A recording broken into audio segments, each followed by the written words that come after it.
नमस्कार दोस्तों। आइए बात करते हैं दिल्ली के बारे में और दिल्ली में जो भी कुछ हो रहा है उसके बारे में। आम आदमी पार्टी की जो दिल्ली सरकार है, आईएएस ऑफिसर्स है और उनकी एसोसिएशन है, एलजी यानी लेफ्टिनेंट गवर्नर है और सेंटर गवर्नमेंट है। इन सब के बीच में क्या प्रॉब्लम्स आई हैं एक्चुअली, क्यों इतने सारे प्रोटेस्ट और धरने किए जा रहे हैं, कौन यहाँ पे सही है कौन यहाँ पे गलत है, मैं इन सब चीज़ों के बारे में आपको इस वीडियो में बताना चाहूँगा और सारे अलग अलग पर्सपेक्टिव से बताना चाहूँगा। आइए देखते हैं।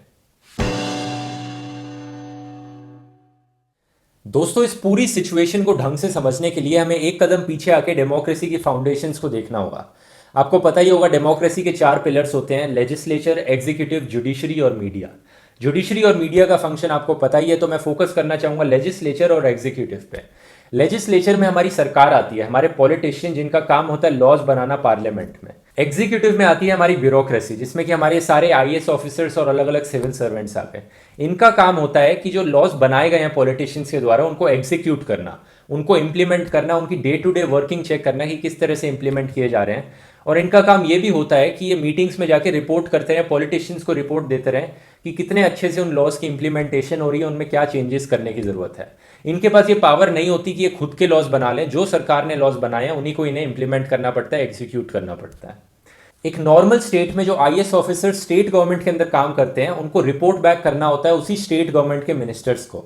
यही चीज दिल्ली में भी होती थी 2015 तक, लेकिन 2015 के बाद से, स्पेसिफिकली मई 2015 के बाद से ऐसा नहीं होता है।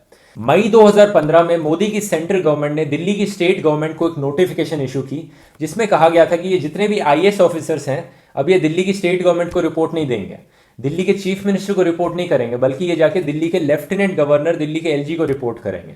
बहुत ही अनडेमोक्रेटिक डिसीजन था, क्योंकि दिल्ली के एलजी को सेंट्रल गवर्नमेंट खुद ही अपॉइंट करती है और जो लोगों ने सरकार अपॉइंट करी हुई है 67 3 सीट से जिताया हुआ है आम आदमी पार्टी की सरकार को, उनके पास से इस ब्यूरोक्रेसी का कंट्रोल हटा के एलजी को दे दिया गया था। इस नोटिफिकेशन में यह भी कहा गया था कि जो सर्विसेज डिपार्टमेंट है और जो एंटी करप्शन ब्यूरो है वो भी एलजी के पास कंट्रोल दे दिया जाए उस चीज का। सर्विसेज डिपार्टमेंट के पास पावर होती है कि वो आईएएस ऑफिसर्स को ट्रांसफर कर पाए, उनको अपॉइंट कर पाए, उनको पनिश कर पाए। बाकी सारी स्टेट्स में देश में आईएएस ऑफिसर्स रिपोर्ट करते हैं स्टेट गवर्नमेंट को, स्टेट गवर्नमेंट के पास ही पावर होती है उनको अपॉइंट करने की, उनको ट्रांसफर करने की। लेकिन यहाँ पे सारी पावर एलजी को दे दी गई है। पिछले कुछ दिनों से जो पूरी कंट्रोवर्सी हो रही है दिल्ली में, मैं कहूंगा जो इसकी रूट कॉज है वो ये 2015 की नोटिफिकेशन है। 2015 से लेके आज तक आम आदमी पार्टी ने और दिल्ली के चीफ मिनिस्टर अरविंद केजरीवाल ने इस बारे में काफी बार आवाज उठाई है और इसको कोर्ट में भी लेके जा चुके हैं। आज के टाइम पे दोस्तों ये चीज अभी सुप्रीम कोर्ट में इसकी हेयरिंग चल रही है कि एलजी को कितनी पावर्स मिलनी चाहिए और दिल्ली के चीफ मिनिस्टर को कितनी पावर मिलनी चाहिए। अभी भी इस पर चर्चा चल ही रही है सुप्रीम कोर्ट में 3 साल बाद भी। एक और इंसिडेंट जिसकी वजह से मैं कहूंगा ये सारी प्रॉब्लम्स इतनी बढ़ गई वो है फरवरी 2018 का अलेजिड असॉल्ट दिल्ली के चीफ सेक्रेटरी पे। दिल्ली के चीफ सेक्रेटरी अंशु प्रकाश केजरीवाल के घर गए रात को फरवरी में, जहां पे आम आदमी पार्टी के और एमएलएज भी मौजूद थे मीटिंग करने। वहां पे इन्होंने कहा इनको थप्पड़ मारा गया था, इनके साथ असॉल्ट हुआ था। अब ये एक्चुअली में असॉल्ट हुआ था या नहीं हुआ था, ये सच बोल रहे हैं झूठ बोल रहे हैं, इस पे पुलिस इन्वेस्टिगेशन कर ही रही है। अभी पुलिस सीसीटीवी की फुटेज ले चुकी है घर से ले, और अब क्या है, फरवरी, मार्च, अप्रैल, मई, जून, 5 महीने हो चुके हैं इस इंसिडेंट को। पुलिस अभी भी इन्वेस्टिगेशन कर ही जा रही है, पता नहीं क्यों इतनी देर लग रही है। उसके बाद हमें पता लगेगा कि एक्चुअली में इंसिडेंट हुआ था या नहीं हुआ था यहाँ पे। लेकिन बात यह है दोस्तों, इस इंसिडेंट के बाद से आईएएस ऑफिसर्स और आईएएस एसोसिएशन कह सकते हो काफी नाराज हैं दिल्ली सरकार से। आईएएस एसोसिएशन के कुछ ऑफिसर्स प्रेस कॉन्फ्रेंस में आके कहते हैं कि वो डरे हुए हैं उस इंसिडेंट के बाद से। उन्हें डर लगता है गवर्नमेंट के मिनिस्टर से मिलने में कि कहीं उनके साथ भी तो असॉल्ट ना हो जाए। कहते हैं उन्हें ट्रस्ट नहीं है सरकार पे। दूसरी तरफ दिल्ली गवर्नमेंट कहती है कि उस इंसिडेंट के बाद से आईएएस ऑफिसर्स ढंग से काम नहीं कर रहे हैं। इन्होंने कहीं ना कहीं एक स्ट्राइक ली हुई है। अब मैं इसको भी अलेजिड स्ट्राइक कहूंगा, क्योंकि आईएएस ऑफिसर्स डिनाई करते हैं कि उन्होंने स्ट्राइक ली हुई है। दिल्ली गवर्नमेंट और केजरीवाल कहते हैं कि ये मीटिंग्स पर नहीं आ रहे हैं, जिसकी वजह से काम रुका पड़ा है और 4 महीने से कोई काम ढंग से नहीं हो पा रहा है। कुछ लोग कह रहे थे बाहर इतना पर्यावरण की दिक्कत हो रही है। पिछले 4 महीने से पर्यावरण सेक्रेटरी, पर्यावरण मंत्री की मीटिंग अटेंड नहीं कर रहा।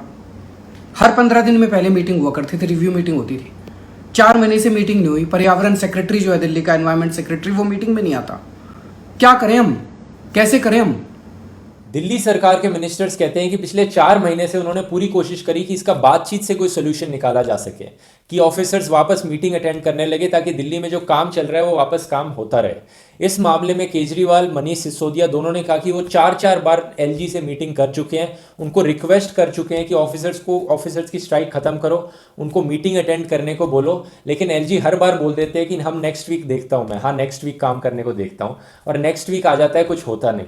तो 4 महीने तक वो नेक्स्ट वीक करते रहे, और अब फाइनली अरविंद केजरीवाल और उनके 4 और मिनिस्टर्स ने फैसला किया कि वो एलजी के ऑफिस में ही वेट करेंगे जब तक एलजी इस पर कोई एक्शन नहीं लेते हैं।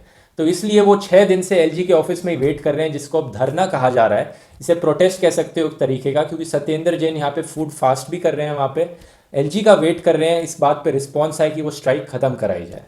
जो ये 4 दिल्ली गवर्नमेंट के मिनिस्टर्स एलजी के ऑफिस के बाहर एलजी से मिलने का वेट कर रहे हैं, कहते हैं इनकी 3 डिमांड्स हैं। पहली डिमांड है कि एलजी इस अनऑफिशियल स्ट्राइक को बंद करवाए, ये जो भी एलिजिडली स्ट्राइक हो रही है ऑफिसर्स की, आईएएस ऑफिसर्स की, इसको बंद कराया जाए, क्योंकि जैसा मैंने वीडियो के शुरू में बताया, अब ये पावर एलजी के पास है, किसको अपॉइंट करना है, किसको ट्रांसफर करना है, और सारे ऑफिसर्स एलजी को ही रिपोर्ट करते हैं।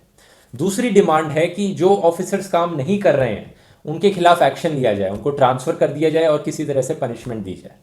तीसरी डिमांड है कि door step delivery of ration, ये एक बहुत पहले से डिमांड रही है दिल्ली गवर्नमेंट की कि जो राशन डिलीवर किया जाता है वो डोर स्टेप डिलीवरी की जाए दिल्ली गवर्नमेंट के डायरेक्टली, इससे जो राशन माफिया है उसको बंद किया जा सकता है। और दूसरी तरफ एलजी क्या कहते हैं? एलजी कुछ भी नहीं कहते, क्योंकि दोस्तों ये लोग इतने दिन से वेट कर रहे हैं एलजी से मिलने का, एलजी में इतना कष्ट नहीं हुआ कि वो इनसे मिलने आ पाए। एलजी ना ही प्रेस कॉन्फ्रेंस देना चाहते हैं मीडिया के सामने, और ना ही स्टेट गवर्नमेंट के चीफ मिनिस्टर से मीटिंग करना चाहते हैं इस वक्त। इनफैक्ट शायद एक फ्राइडे का दिन था जिस दिन एलजी अपने घर पे ही काम कर रहे थे, होम ऑफिस कर रहे थे, उनसे ऑफिस तक भी नहीं आया गया, क्योंकि उन्हें पता था यहाँ पे ऑफिस में बैठ के वेट कर रहे हैं इनसे मिलने के लिए।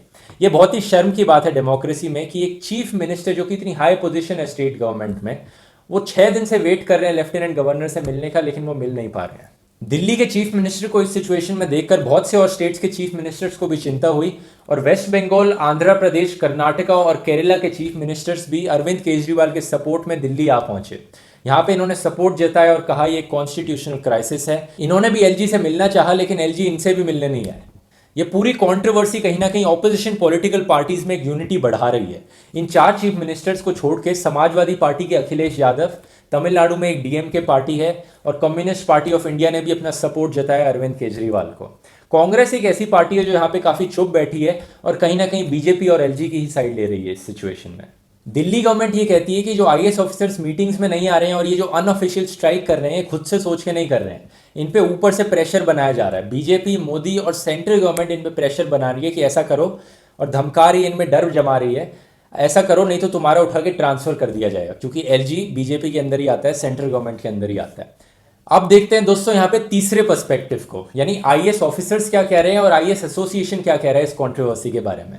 बहुत से आईएएस ऑफिसर्स ने ट्विटर पे लिखा है और आईएएस एसोसिएशन ने तो एक प्रेस कॉन्फ्रेंस भी दी इस बात पे। तो बेसिकली ये सारे डिनाई कर रहे हैं कि हम एक स्ट्राइक कर रहे हैं। ये पूरी तरह से डिनाई कर देते हैं कि कोई भी स्ट्राइक हो रही है आईएएस ऑफिसर्स की दिल्ली में। ये कहते हैं हम रोज काम पे आ रहे हैं, अपना काम करके घर चले जाते हैं, नॉर्मली यही काम हो रहा है। और ये भी कह रहे हैं कि हम पूरी तरह से 100% सारी मीटिंग्स को अटेंड कर रहे हैं। मैंने इनकी ये प्रेस कॉन्फ्रेंस देखी और मुझे इनकी ये मीटिंग वाली बात बड़ी कॉन्ट्रडिक्टिंग और कंफ्यूजिंग लगी। एक तरफ ये कहते हैं कि हम सारी की सारी मीटिंग्स अटेंड कर रहे हैं, और दूसरी तरफ सेम प्रेस कॉन्फ्रेंस में थोड़ी ही देर बाद ये कहते हैं कि नहीं, हम कुछ मीटिंग्स अटेंड नहीं कर रहे हैं क्योंकि हमें डर है कि वो हमें भी असॉल्ट कर देंगे। ये देखिए, सभी सेक्रेटरीज ने, सभी ऑफिसर्स ने मिनिस्टर्स के पास मीटिंग अटेंड की, उनसे बातचीत की, उनको हेल्प किया क्वेश्चंस के आंसर्स फाइनलाइज करने में। इसके अलावा जो ईएससी मीटिंग्स हैं, बजट मीटिंग्स हैं, हमने सब मीटिंग्स अटेंड की हैं। जो भी मीटिंग्स या जो भी गैदरिंग जहाँ पे we don't feel safe, we don't attend. And routine meetings and public statutory meetings are two different things. We are attending all statutory meetings. Delhi government के आम आदमी पार्टी के काफ़ी सारे मिनिस्टर्स ने अपने आर्ग्यूमेंट के लिए प्रूफ के तौर पे काफ़ी सारे डॉक्यूमेंट्स भी अपलोड किए ट्विटर पे, ये दिखाते हुए कि मीटिंग्स नहीं अटेंड की जा रही हैं ऑफिसर्स के द्वारा। तो ये कुछ डॉक्यूमेंट्स हैं जो आप देख सकते हैं। जैसे मिनिस्ट्री ऑफ एनवायरनमेंट ने एयर पोल्यूशन पे मीटिंग बुलाई थी, लेकिन आप अटेंडेंस शीट में देख सकते हैं वहाँ पे एब्सेंट मार्क किया गया है वहाँ के सेक्रेटरी को। तो ये प्रूफ है इनकी ओर से, लेकिन दूसरी तरफ से आईएएस एसोसिएशन की तरफ से मैंने कोई डॉक्यूमेंटेड प्रूफ नहीं देखा जो उनके आर्ग्यूमेंट्स को जस्टिफाई करता हो। तो अब सीधा सीधा सवाल ये है दोस्तों कि कौन सच बोल रहा है और कौन झूठ बोल रहा है। क्या दिल्ली गवर्नमेंट के मिनिस्टर सच बोल रहे हैं कि उनकी मीटिंग्स में ऑफिसर्स नहीं आते हैं और काम को नहीं करने दिया जा रहा है, या फिर ऑफिसर्स यहाँ पे सच बोल रहे हैं कि वो उनकी मीटिंग्स अटेंड करते हैं और काम भी हो रहा है यहाँ पे? दोनों में से एक ही सच हो सकता है यहाँ पे। पहले मैं आपसे पूछना चाहूँगा, आपको क्या लगता है कौन सच बोल रहा है इन दोनों में से? आप कमेंट्स में लिख के मुझे अपनी ओपिनियन बताइए। मेरे खुद के ओपिनियन में दोस्तों, कौन सच बोल रहा है कौन झूठ बोल रहा है, इसको पता करने के कुछ तरीके हो सकते हैं। एक तरीका ये हो सकता है कि इनकी सारी मीटिंग्स को लाइव टेलीकास्ट किया जाए, रिकॉर्ड किया जाए कैमरे पे, ताकि सीधा सीधा दिख जाए कौन एब्सेंट है उस मीटिंग में, कौन प्रेजेंट है उस मीटिंग में। ये सजेशन अरविंद केजरीवाल ने खुद दी थी फरवरी में उस चीफ सेक्रेटरी वाले इंसिडेंट के बाद, कि पता लग पाए सारी चीज़ें लाइव टेलीकास्ट हों और सबको पता लग पाए कौन मीटिंग में आ रहा है कौन नहीं आ रहा है।